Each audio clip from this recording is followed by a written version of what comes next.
Welcome to law legends. Law legends के knowledge room में आपका स्वागत है।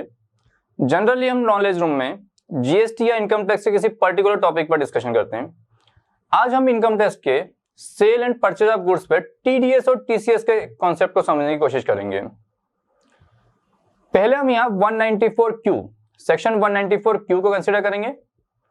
194Q को बोलता है deduction of tax at source on payment of certain some for purchase of goods. 194Q goods के रिगार्डिंग टीडीएस की बात करता है। ध्यान रखिएगा, सिर्फ गुड्स, सर्विस नहीं। Section 194Q deduction of tax at source on payment of certain some for purchase of goods. Purchase of goods के केस में, सिर्फ गुड्स के केस में 194Q एप्लीकेबल होगा। यह सेक्शन फाइनेंस एक्ट 2021 के द्वारा 1 जुलाई 2021 से एप्लीकेबल करा गया है एवं यह सेक्शन उन ट्रांजैक्शन में एप्लीकेबल होगा जब प्रीवियस ईयर में बायर द्वारा, मतलब जो परचेस कर रहा है उसके द्वारा 50 लाख से ज्यादा का गुड्स परचेस किया गया हो। गुड्स यदि 50 लाख से ज्यादा का परचेस किया है मैंने, तो मुझे 194Q को ध्यान में रखना होगा। यहां पर पेयर मींस बायर जो परचेस कर रहा है, जो कि कोई भी पर्सन हो सकता है, मतलब मैं जो परचेस करने वाला हूं वो कोई भी पर्सन हो सकता है, रेसिडेंट, नॉन रेसिडेंट, कुछ भी। और बायर के द्वारा, मुझे द्वारा जो परचेस कर रहा हूं, टीडीएस तभी डिडक्ट करा जाएगा जब बायर का मींस मेरा जो मैं माल परचेस कर रहा हूं, लास्ट ईयर का टर्नओवर, मेरा लास्ट ईयर का टर्नओवर मुझे देखना है एप्लीकेबिलिटी के लिए। लास्ट ईयर का टर्नओवर या ग्रॉस रिसिप्ट या टोटल सेल 10 करोड़ से ज्यादा होगा।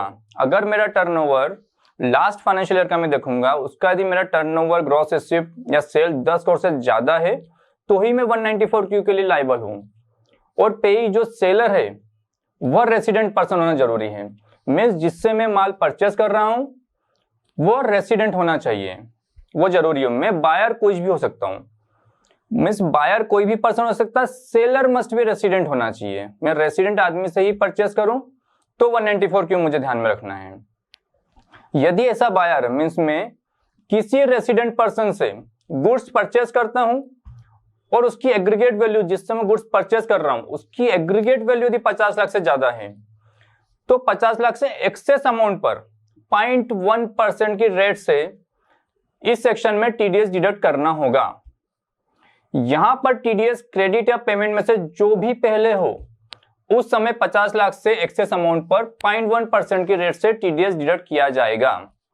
अब 50 लाख को कैलकुलेट कैसे करना है वो हम आगे वीडियो में समझेंगे।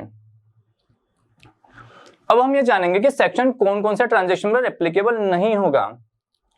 इस सेक्शन में बायर कब टीडीएस डिडक्ट नहीं करेगा, जैसे कि यदि टीडीएस किसी अदर सेक्शन में डिडक्ट करा जा रहा हो, किसी अदर सेक्शन में टीडीएस डिडक्ट करा जा रहा हो, तो 194Q एप्लीकेबल नहीं होगा। यह टीसीएस सेक्शन 206C के अंतर्गत किसी सेक्शन में कलेक्ट करा जाएगा, सिर्फ 206C1H को छोड़कर, तो बायर को टीडीएस डिडक्ट नहीं करना है। फिर से देखते हैं। टीसीएस सेक्शन 206C के अंतर्गत किसी सेक्शन में कलेक्ट करा जाएगा यदि, किसको छोड़कर, सिर्फ 206C1H को छोड़कर किसी अदर सेक्शन में गया 206C में, तो बायर को टीडीएस डिडक्ट नहीं करना है। यदि बायर नॉन रेसिडेंट है एवं उसका परमानेंट एस्टेब्लिश इंडिया में नहीं है और बायर किसी रेसिडेंट सेलर से गुड्स परचेस करता है, तो उस ट्रांजैक्शन पर 194Q एप्लीकेबल नहीं होगा, मतलब बायर को टीडीएस डिडक्ट नहीं करना है। यदि सेलर की होल इनकम यदि एग्जेम्प्ट है, मींस जो माल बेच रहा है उसकी पूरी इनकम एग्जेम्प्ट है, तो सेक्शन 194Q एप्लीकेबल नहीं होगा और बायर द्वारा टीडीएस डिडक्ट उस अमाउंट पे नहीं किया जाएगा।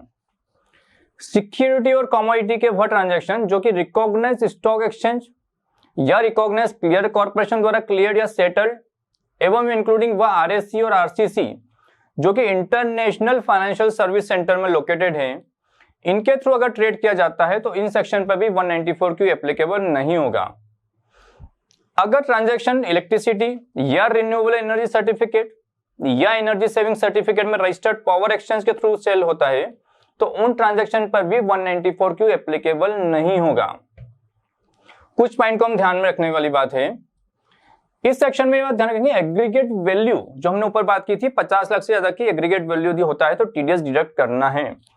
एग्रीगेट वैल्यू कैलकुलेट करते टाइम जीएसटी के अमाउंट को इंक्लूड नहीं किया जाएगा।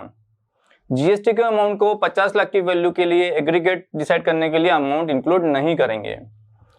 यह सेक्शन गुड्स के परचेस करने पर एप्लीकेबल होगा, ना कि सर्विस पे। यह बात ध्यान रखिएगा, सिर्फ गुड्स के केस में ही आपको ध्यान रखना है।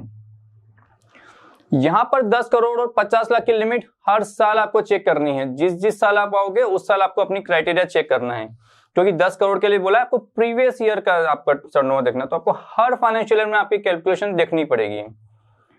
और 50 लाख की जो काउंटिंग बोली गई है एग्रीगेट, उसके लिए अप्रैल 2021 से ही उसकी काउंटिंग देखी जाएगी। क्या एक अप्रैल 2021 से 30 जून तक की टोटल भी उसमें शामिल हो जाएगी एग्रीगेट वैल्यू निकालने के लिए 50 लाख की। पर टीडीएस जो कटेगा वो 1 जुलाई के बाद के ट्रांजैक्शन जो भी होंगे उन पर ही टीडीएस एप्लीकेबल होगा। लेकिन एग्रीगेट वैल्यू डिसाइड करने के लिए 50 लाख की अप्रैल 2021 से काउंटिंग की जाएगी। यदि पेई ने पेन नंबर प्रोवाइड नहीं किया है तो टीडीएस 0.1% की जगह 5% के रेट से डिडक्ट किया जाएगा। क्रेडिटिंग द पार्टी और पेमेंट दोनों में से जो भी पहले हो तब टीडीएस डिडक्ट होता है। और परचेस के टाइम पर टीडीएस बायर द्वारा ऑलरेडी डिडक्ट करा जा चुका है। इस केस में अगर परचेस रिटर्न होता है तो टीडीएस अमाउंट रिटर्न करने की जरूरत नहीं है। यह टीडीएस फ्यूचर परचेस के उसमें अगेंस्ट में एक्सर्ट किया जाएगा। मीन्स अगर जैसे आपने कोई माल परचेस किया, उस पर टीडीएस डिडक्ट कर दिया और बाद में वो परचेस रिटर्न हो गया कुछ, तो टीडीएस वापस नहीं जाएगा वापस से। आगे वाला जो भी फ्यूचर जो परचेस होगा उसमें आप उसको एडजस्ट कर सकते हैं। रिप्लेसमेंट ऑफ गुड्स के केस में कोई एडजस्टमेंट करने की रिक्वायरमेंट नहीं है। यह section first year of incorporation में एप्लीकेबल नहीं होगा। मीन्स आपका फर्स्ट ईयर इनकॉर्पोरेशन है तो टीडीएस 194 एप्लीकेबल नहीं होगा, क्योंकि यहाँ पर टीडीएस डिडक्ट करने के लिए बायर का मतलब जो मैं माल परचेस कर रहा हूँ मेरा लास्ट ईयर का टर्नओवर 10 करोड़ से ज्यादा होना चाहिए, और मैं फर्स्ट ईयर ऑफ इनकॉर्पोरेशन में हूँ तो मेरा लास्ट ईयर का टर्नओवर ही नहीं है, तो मैं उस 10 करोड़ की लिमिट से बाहर हो गया, तो 194 एप्लीकेबल नहीं होगा। फॉर्म 15G का बेनिफिट भी अवेलेबल यहाँ पर नहीं रहेगा बिल्कुल भी। तो अभी हमने 194Q को समझा कि 194Q परचेज ऑफ गुड्स के केस में किस किस कंडीशन में लग रहा है, बायर को क्या क्या चीज ध्यान में रखनी है और वो एप्लीकेबिलिटी कब आएगी और कितना टीडीएस उसको डिडक्ट करना है। अब हम समझते हैं 206C1H TCS on sale of goods, क्योंकि हमको दोनों को पैरेलल साथ में समझना बहुत जरूरी है।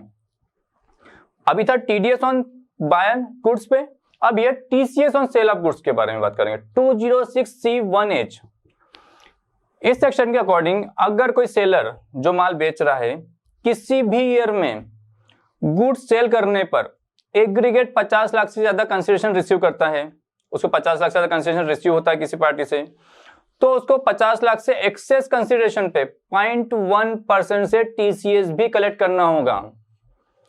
एक्सपोर्ट गुड्स में टीसीएस चार्ज नहीं किया जाएगा और टीसीएस के जो भी लायबिलिटी आएगी वो रिसिप्ट बेसिस पर ही आएगी। मींस यदि कोई सेलर है वो अपना माल बेच रहा है और एग्रीगेट उसको किसी पार्टी से पर्टिकुलर पार्टी से 50 लाख से ज्यादा का कंसिडरेशन रिसीव होता है तो उसको 50 लाख से एक्सेस कंसिडरेशन में 0.1% से टीसीएस भी कलेक्ट करना है। टीसीएस कलेक्टर मींस सेलर से या मतलब ऐसे पर्सन से है, सेलर को भी अपनी लायबिलिटी डिसाइड करना क्राइटेरिया कि वो आ रहा है कि इसमें क्राइटेरिया में नहीं। सेलर मतलब ऐसा जिसकी टोटल सेल या ग्रॉस एसेट पिछले फाइनेंशियल ईयर में 10 करोड़ से ज्यादा है। आपको यहां पर भी ध्यान रखना है कि अपने पिछले फाइनेंशियल ईयर की टर्नओवर देखनी है कि आप 10 करोड़ से ज्यादा है तो आपको 206C1H की लायबिलिटी आएगी, अदरवाइज नहीं आएगी। और टीसीएस कलेक्टर बायर से यहाँ मतलब ऐसे पर्सन से जो कोई भी गुड्स परचेस कर रहा हो, लेकिन यह बायर में ये पर्सन इंक्लूड नहीं होंगे। जैसे कि आपने माल बेचा यदि central government, state government, embassy, high commission और trade representation of foreign state, local authority को, या ऐसा कोई पर्सन जो इंडिया में गुड्स इंपोर्ट कर रहा है, या ऐसा पर्सन जिसको सेंट्रल गवर्नमेंट ने स्पेसिफाई करा हो, मीन्स इन सब गुड्स से बाय करें तो टीसीएस नहीं लगाना है। Means central government, state government, embassy, high commission, trade representation, goods import हो रहा हो, ऐसा पर्सन जो सेंट्रल गवर्नमेंट ने स्पेसिफाई करा हो कि इस पे टीसीएस नहीं लगाना है, तो उन सब जगह पे टीसीएस एप्लीकेबल नहीं होगा। कुछ ध्यान देने वाली बात कि यदि बायर ने टीडीएस डिडक्ट कर लिया है किसी भी सेक्शन में, यदि बायर ने टीडीएस डिडक्ट कर लिया है किसी भी सेक्शन में, तो ऐसे केस में टीसीएस कलेक्ट करने की कोई जरूरी नहीं है। मीन्स यदि सेक्शन 194O या 194Q में टीडीएस डिडक्ट हो गया है तो 206C1H में टीसीएस कलेक्ट नहीं करना है। इस सेक्शन में जीएसटी या सेल्स रिटर्न का एडजस्टमेंट करने की कोई जरूरत नहीं है, क्योंकि जो अमाउंट रिसीव हुआ है टीसीएस कलेक्ट उसी पर करना है और सेल्स रिटर्न के अमाउंट पर कलेक्ट किया गया टीसीएस नेक्स्ट परचेस में एडजस्ट किया जाएगा। सेल टू डीलर के केस में जिस ट्रांजैक्शन पर सेक्शन 206C1F नहीं लगेगा उस ट्रांजैक्शन पर 206C1H में टीसीएस कलेक्ट करना होगा। मान लीजिए BMW इंडिया लिमिटेड ने प्रीवियस ईयर 21-22 में नवनीत मोटर को 15 करोड़ में 20 कार सेल करी, तो इस केस में BMW India limited section 206C1H में 50 लाख के ऊपर वाले अमाउंट पर 0.1% से टीसीएस कलेक्ट करेंगे। सेल टू कस्टमर के केस, कंज्यूमर के केस में अगर मोटर व्हीकल पर सेल कंसिडरेशन 10 लाख या उससे कम पर मिलता है परंतु टोटल कंसिडरेशन 50 लाख से ज्यादा मिलता है, तो ऐसे केस में टीसीएस सेक्शन 206C1H में कलेक्ट होगा। इस एग्जांपल से समझते हैं। XYZ लिमिटेड 9,60,000 रुपए में 10 कार परचेस करता है और डीलर को 67,20,000 रुपए अमाउंट रिसीव होता है, तो ऐसे केस में 206C1F एप्लीकेबल नहीं होगा और 206C1H में 50 लाख से ज्यादा वाले अमाउंट पर 0.1% से टीसीएस कलेक्ट किया जाएगा। सेल टू कस्टमर के केस में अगर सिंगल मोटर व्हीकल पर सेल कंसिडरेशन 10 लाख से ज्यादा मिलता है तो टीसीएस अंडर सेक्शन 206C1F में कलेक्ट होगा, ना कि 206C1H में। मीन्स अभी इसी केस में मिस्टर एक्स ने डीलर से 92 लाख में BMW परचेस करी, तो ऐसे केस में टीसीएस 206C1F में कलेक्ट होगा, ना कि 206C1H में। यह ध्यान रखने वाली बात है। यदि कोई बायर अपना पेन नंबर किसी सेलर को नहीं देता है तो सेलर को TCS twice the applicable TCS rate या 1%, दोनों में से जो ज्यादा होगा उस पर टीसीएस कलेक्ट करना पड़ेगा। टीसीएस कलेक्ट किए गए टीसीएस का पेमेंट उस महीने के एंड से विथिन 7 डेज सेंट्रल गवर्नमेंट को फाइल करना होगा। अब हम सेक्शन 194Q और 206C1H का डिफरेंस समझने की कोशिश करते हैं। 206C1H जो है वो सेल के गुड्स पर लगता है, 206C1H है गुड्स के सेल पर लगता है और 194Q गुड्स के परचेस पर लगता है। गुड्स लगता दोनों गुड्स पर ही है। यदि अगर किसी ट्रांजेक्शन के लिए 206C1H और 194Q दोनों एप्लीकेबल हो रहे हैं तो 194Q प्रिवेल कर जाएगा एवं टीडीएस का सेक्शन 194Q के अंदर डिडक्ट किया जाएगा। मींस दोनों में 206C1H भी लग रहा है, 194Q भी एप्लीकेबल होता है, 194Q प्रिवेल करेगा, 194Q टीडीएस का सेक्शन अप्लाई करना पड़ेगा। सेक्शन 194Q में टीडीएस के लिए बायर रिस्पॉन्सिबल होगा और सेक्शन 206C1H में सेलर रिस्पॉन्सिबल रहेगा। सेक्शन 194Q में टीडीएस का पेमेंट या क्रेडिट दोनों में से जो पहले होगा टीडीएस कब डिडक्ट किया जाएगा, जब पेमेंट या क्रेडिट दोनों में से जो पहले हो तब टीडीएस डिडक्ट करना जाएगा। और 206C1H में at the time of receipt TCS collect करा जाएगा। मींस 206C में at the time of receipt को ध्यान में रखना है, तब आपको टीसीएस कलेक्ट करना है। अगर बायर या सेलर रिप्रेजेंटेटिव केस में पेन प्रोवाइड नहीं करते हैं, अगर बायर और सेलर उनके रिस्पेक्टिव केस में पेन को प्रोवाइड नहीं करते हैं तो टीडीएस 5% की रेट से और टीसीएस 1% की रेट से कलेक्ट किया जाएगा। यहां पर दोनों ही सेक्शन में 50 लाख के एक्सेस अमाउंट पर ही टीडीएस या टीसीएस की लायबिलिटी आएगी। सेक्शन 194Q में टीडीएस डिडक्ट करते टाइम एग्रीगेट वैल्यू में जीएसटी की अमाउंट को इंक्लूड नहीं किया जाता है, परंतु सेक्शन 206C1H में टीसीएस के लिए जीएसटी की अमाउंट को भी इंक्लूड किया जाता है। मींस टीसीएस जब चार्ज होगा तो जीएसटी को जोड़ते हुए चार्ज होगा। सेक्शन 194Q में quarterly statement form number 26Q में जाएगा।